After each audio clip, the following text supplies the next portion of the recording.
What's your read on what's coming out of Vienna so far? How far apart are we still? Is a deal within sight? I think a deal is within sight, but the sides are far apart because this is crunch time. This is the time in which there are going to be final concessions made about key things, like, for instance, transparency and access, and about exactly how sanctions are going to be rolled back.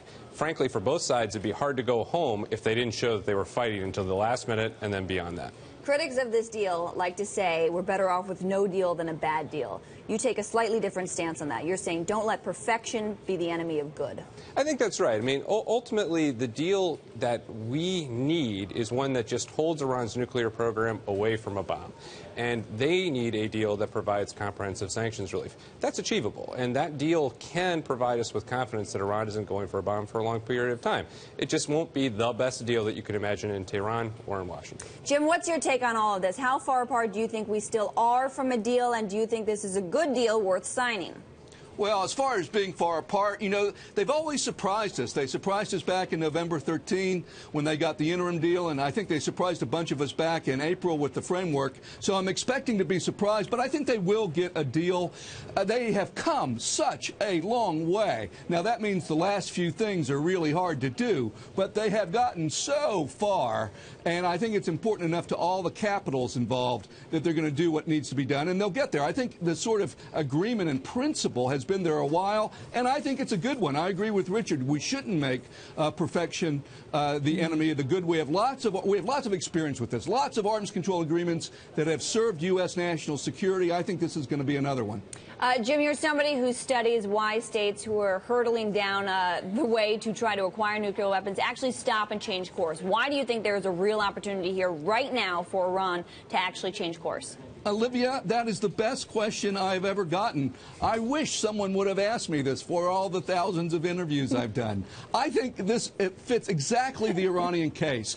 What does the intel tell us? The intelligence community says they have a capability, but they haven't made the decision yet, right? So they're standing in front of two choices, down the bomb road or down the staying away, the non-proliferation road. This is the chance politically to put them on a different track. Technically, the horse is out of the barn, but we can make agreements that put them on a path where, like all the other countries that started and stopped, they stopped too. Richard, do you agree with that? Absolutely, absolutely. And I think, again, we created the incentive structure for the Iranians by applying the sanctions. It's now time to use the leverage that we created by giving them comprehensive relief at this time. So you are literally the man who was helping tighten the screws on Iran from 2011 through 2013 with the State Department. Do you look at the fact that we were even at this deadline in Vienna, the talks have even gotten to this point, as proof that the sanctions worked? Yes, absolutely, absolutely. And no matter what the Iranians say about how they are not coming to the table for any reason other than to prove the principle of their nuclear program,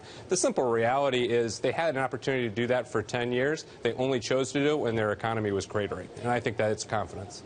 I was struck by some comments we heard from Ayatollah Khamenei about a week ago, where he came out and he gave this press conference. And obviously President Rouhani, who appears to be much more liberal than the supreme leader, was at the press conference, but it felt like Iran was backtracking, because suddenly Khamenei said absolutely no access to military sites. Is your reading that Iran is backtracking, or is this just all political bluster?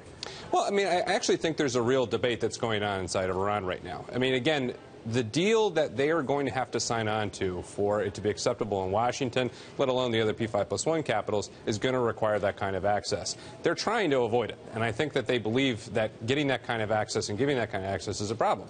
But ultimately, they're going to have to move on that, and I think they want to for the relief. What would you advise in terms of the pace of sanctions relief?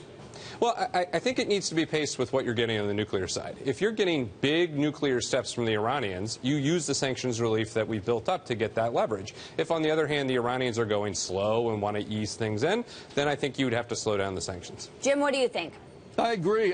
Reciprocity is the bedrock principle for all successful agreements. It's what we've had in this interim agreement that we've been operating under for the last year and a half or so. You do something, I do something. You do something, I do something. You do more, I do more.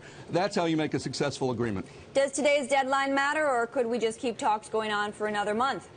I think they'll slip past today. Again, that's what happened with the April deadline. But I don't expect them to go on forever. I don't think any side politically is stronger as the days pass. Luckily, here in the U.S., Congress is going to be on recess. That buys them a little more time. But I think they need to go ahead and use this deadline and get the thing done soon. I mean, the only thing I would say is I tend to agree with all of what Jim just said, except for in Washington. I think the message has been loud and clear to the negotiating team. Don't leave early. Don't leave anything on the table. Now, that applies to a lot of different places, but I think for the negotiating team on the U.S. side, it's imperative to prove that they were there until the last minute. And otherwise, there'll be a sense that too many compromises was made.